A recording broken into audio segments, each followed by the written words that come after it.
ಈಗ ಇದೀಗ ನನಗೆ ನಮ್ಮ ಫೈರ್ DGP ಅವರು ಮಾತನಾಡಿದರು. ವೇಮನ್ ರೆಡ್ಡಿ ಅವರು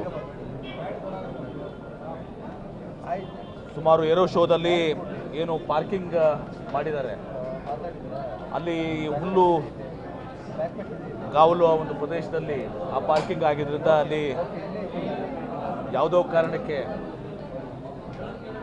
ಇವತ್ತು ಅಲ್ಲಿ ಬೆಂಕಿ ಉದ್ಭವ ಆಗಿ ಸುಮಾರು ಈಗಿನ ಮಾಹಿತಿ ಪ್ರಕಾರ ಸುಮಾರು 250ಕ್ಕಿಂತ ಜಾಸ್ತಿ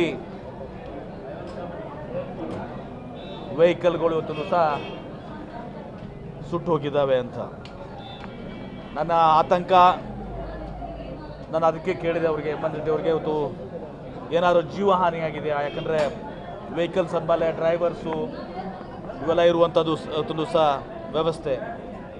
ಸದ್ಯ ಮಾಹಿತಿ ಪ್ರಕಾರ ಜೀವಹಾನಿ ಬಗ್ಗೆ ಈಗಿನ ಮಾಹಿತಿ ಪ್ರಕಾರ ಏನೂ ಕೂಡ ಅಂಥದ್ದು ತಿಳಿದು ಬಂದಿಲ್ಲ. ನಿರಂತರ ಸಂಪರ್ಕದಲ್ಲಿದ್ದಾರೆ ವೇಮನ್ ರೆಡ್ಡಿ ಅವರು.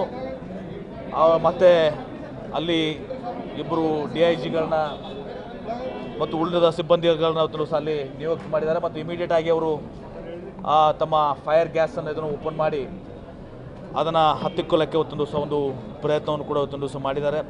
ಇದು ಭಾಳ ಆಘಾತಕಾರಿಯಾದಂಥ ಒಂದು ದುರಂತ. ಇದಕ್ಕಿಂತ ಮುಂಚಿತವಾಗಿಯೂ ಕೂಡ ತಾವು ಹೇಳಿದಾಗೆ ಒಬ್ಬ ಪಾಪ ಪೈಲಟ್ ಇವತ್ತೊಂದು ಸಹ ಈ 2 ವಿಮಾನಗಳಲ್ಲಿ ನಿಧನ ಹೊಂದಿದಂಥದ್ದು. ಹೀಗಾಗಿ ಎಲ್ಲೋ ಒಂದು ಕಡೆ ನಾವು ಕೇಂದ್ರ ಸರ್ಕಾರ ಮತ್ತು ರಾಜ್ಯ ಸರ್ಕಾರ ಇನ್ನೂ ಹೆಚ್ಚಿನ ಒಂದು ಸುರಕ್ಷತೆ ಹೆಜ್ಜೆಗಳನ್ನ ತಂದು ಸಹ ನಾವು, ಯಾಕಂದರೆ ಏರೋ ಶೋ ಇರುವಂಥದ್ದು ಎಲ್ಲ ಕಂಟ್ರೋಲ್ ಇರುವಂಥದ್ದು ಏರ್ಫೋರ್ಸ್ ಅಂತ ಅಡಿಯಲ್ಲಿ ನಾವು ಅವರಿಗೆ ಪ್ರೊಟೆಕ್ಷನ್ ಕೊಡುವಂಥದ್ದು ಅಥವಾ ಇಂಥವು ಏನೋ ದುರಂತ ಆದಮೇಲೆ ನಾವು ಪೋಸ್ಟ್ ಸಿನಾರಿಯೋ ನಾವು ಬರ್ತಿದ್ದೀವಿ.